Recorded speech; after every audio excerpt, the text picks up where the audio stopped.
একটি গ্রামে শ্যামল নামের একজন কৃষক, তার স্ত্রী মালতী, বড় ছেলে বিজয় আর ছোট ছেলে অজয়ের সাথে একটি ছোট্ট ঘরে থাকতো। সুখে দুঃখে তাদের সংসার অনেক ভালো চলছিল। ভাই বিজয়, এই আমটা নয়, এই আমটা পার, এই আমটা পার। হ্যাঁ হ্যাঁ, পারছি পারছি। এই আমটা কেন, পুরো গাছই পেরে নেবো। এরে কে আম বাগানের দিকে, কে আম বাগান থেকে আম পাড়ছে? দেখি তো, দাঁড়া দাঁড়া, এক্ষুনি আসছি। ভাগ রে ভাই অজয়, ভাগ ভাগ, না হলে আজকে পুরো পিটুনি আছে, ভাগ। হ্যাঁ দাদা, ভাগ ভাগ, না হলে আজকে পিটুনি আছে। উফ, এই জীবন কাকাটা এসে পড়েছে, না হলে যে আমরা গাছের থেকে আরো আম পাড়তে পারতাম রে। হ্যাঁ রে ভাই অজয়, তুই ঠিকই বলেছিস, না হলে কি আজকে আমরা সব গাছের আম পেরে নিতাম আর মা বাবার জন্য কিছু নিয়ে যেতে পারতাম। বিজয় আর অজয় চঞ্চল হলেও তারা পড়াশোনায় অনেক ভালো ছিল, তাই তো তারা দশম শ্রেণীতে অনেক ভালো রেজাল্ট করেছিল। গিন্নি, এবার তো আমাদের দুই ছেলে অজয় আর বিজয় দশম শ্রেণীতে অনেক ভালো রেজাল্ট করেছে। ভাবছি কি তাদের আরো পড়াশোনার জন্য শহরে পাঠাবো। জানোই তো গ্রামে ততটা ভালো পড়াশোনার সুবিধে নেই, তাদেরও তো উন্নতি করা উচিত না বলো? তুমি কি বলছো? আমার দুনো ছেলেকে তুমি আমার থেকে দূরে শহরে পাঠিয়ে দেবে? ওরা দুজন যে আমার দুই চোখের মনি, তাদেরকে ছাড়া আমি কেমনে থাকবো? আরে গিন্নি, এভাবে দুঃখিত হলে কি চলবে বলো? তুমি কি চাও না আমাদের ছেলেরা আরো পড়াশোনা করুক, অনেক বড় মানুষ হোক? কেন চাবো না? সব মা বাবাই তো চায় তাদের ছেলে মেয়ে উন্নতি করুক, আগে বড়ুক। ঠিক আছে, তাদের ভালোর জন্য আমি নিজের দুঃখটাকে চেপে রাখবো, কিন্তু বলে দিন প্রতি 2-3 মাসে কিন্তু তাদের সাথে দেখা করতে নিয়ে যাও। হ্যাঁ, তা তো তোমাকে নিয়ে যাবই আমি। এরপর শ্যামল বিজয় আর অজয়কে শহরের একটি বড় কলেজে ভর্তি করে দেয়। সে কলেজ থেকে বিজয় আর অজয় ডিগ্রি গ্রাজুয়েশন পাশ করে দুজনই আলাদা আলাদা অফিসে চাকরি করতে লাগলো, আর কিছু বছরের মধ্যে তাদের নিজেরও সংসার হলো। অন্যদিকে গ্রামে শ্যামল আর মালতীও এখন প্রায় বৃদ্ধ হয়েছেন। প্রায় প্রতি 2-3 মাসেই তারা নিজেদের ছেলে, বৌমা, নাতিপুতির সাথে দেখা করতে আসতেন। কিন্তু এবছর বিজয় আর অজয় সিদ্ধান্ত নিলেন যে তারা এবারে গরমের বন্ধতে গ্রামে যাবেন, তাই সকলে মিলে গ্রামে গেল। আরে এই প্রথমবার আমার নাতি আর নাতনি আমাদের গ্রামের ঘরে এসেছে, আমার যে না ভালোটা লাগছে। আয় আয় তোরা সকলে, আজ যে আমি অনেক খুশি।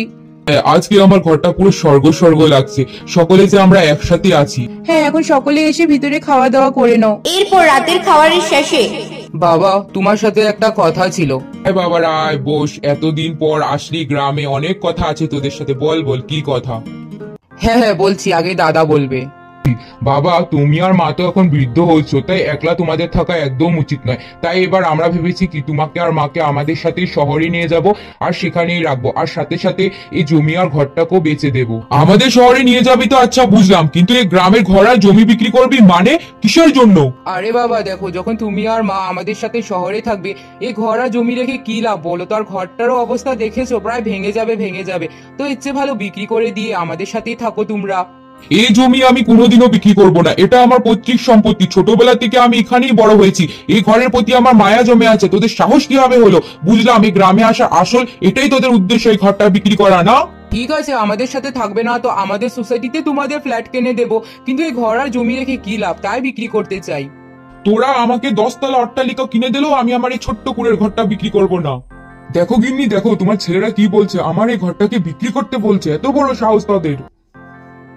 ওগো শোনো, বলছি কি, তুমি না ছেলেদেরকে এই জমি আর ঘরটা বিক্রি করার অনুমতি দিয়ে দাও। ওরা তো ঠিকই বলেছে, আমরা বৃদ্ধ হচ্ছি, তাদের সাথে তো থাকাটা আমাদের স্বাভাবিক। আর তাদের সাথে যদি আমরা থাকি, এই ঘর বাড়ি জমি দিয়ে কি করব বলো? তো বিক্রি করার অনুমতিটা দিয়ে দাও। গিন্নি, তুমি কি বোঝো না এই ঘরটা আমার জন্য কত আদরে?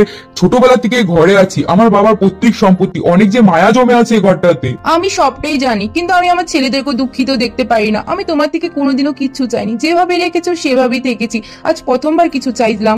ঠিক আছে, তুমি ওভাবে কেঁদো না তো, তোমার খুশির জন্য আমি সবকিছু করতে পারি। বাবা, আমরা তো গ্রামে এসেছি কি শুধু গ্রামের ঘরে থাকতেই নাকি? আমাদেরকে গ্রাম ঘোরাবে না? ও জেঠু, চলো না কালকে আমাদেরকে গ্রাম ঘোরাতে নিয়ে যাবে।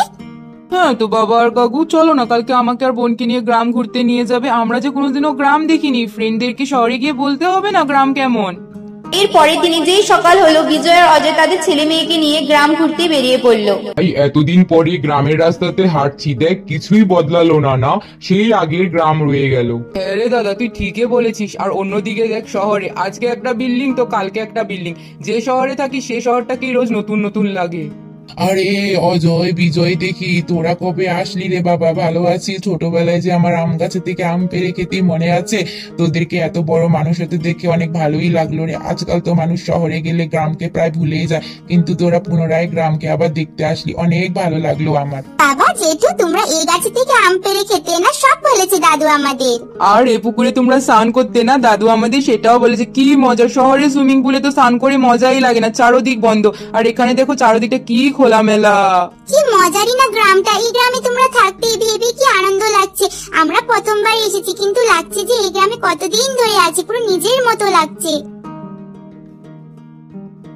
ভাই কি ভাবছিস রে? দাদা ভাবছি কি আজকে গ্রামটা ঘুরে যেন মনটা পুরনো সময়ে চলে গেল, সব পুরনো স্মৃতি মনে পড়ে গেল রে, একটা মায়া বন্ধে গেল। ঠিকই বলেছিস ভাই, আজকে আমার ওই গ্রামটা ঘুরে জানি একটা মায়া জন্মালো। ছোটবেলার সমস্ত কথা মনে পড়ে গেল, কিভাবে আমরা আম খেতাম, এই পুকুরে স্নান করতাম। হ্যাঁ দাদা, তুই ঠিকই বলছিস রে। ভাই আমি যা ভাবছি তুইও কি তাই ভাবছিস? মনে হয় তো তাই দাদা, তো চল। কি গো দাদু ভাই, তোরা গ্রাম ঘুরে আসলে বুঝি ভালো লেগেছে? হ্যাঁ দাদু, আমরা গ্রামে অনেক মজা করেছি, অনেক ভালো লেগেছে। যাই মাদেরকে বলে আসি। মা মা। বাবা তোমার সাথে একটা কথা ছিল।